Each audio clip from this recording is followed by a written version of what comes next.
আচ্ছা, আপনি কি জানেন আপনি প্রতিদিন একটু একটু করে প্লাস্টিক খাচ্ছেন? হ্যাঁ, ঠিকই শুনেছেন। বিষয়টি কোনো খাবারে নয়, বিষয়টি লুকিয়ে আছে আপনার হাতের এই নিরীহ প্লাস্টিকের বোতলটিতে। আমরা ভাবি প্লাস্টিকের বোতলে পানি ফুটিয়ে বা ফিল্টার করে রাখলেই তা নিরাপদ, কিন্তু সত্যিটা তা না। সত্যিটা হলো দীর্ঘদিন ধরে একই বোতল ব্যবহার করার কারণে বোতলের গা থেকে মাইক্রোপ্লাস্টিক বা প্লাস্টিকের অদৃশ্য কণা পানিতে মিশে যায়, যা আমরা খালি চোখে কখনোই দেখতে পাই না।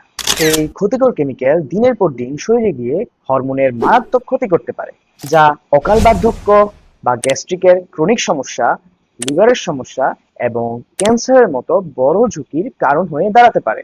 তাহলে উপায় কিন্তু একদমই সহজ। আজ থেকেই প্লাস্টিকের বোতল বাদ দিয়ে তামা, স্টিল বা কাচের বোতল ব্যবহার করা শুরু করুন। আর বাইরে বের হলে প্লাস্টিকের বোতল কিনলেও তা কাজ শেষে ফেলে দিন।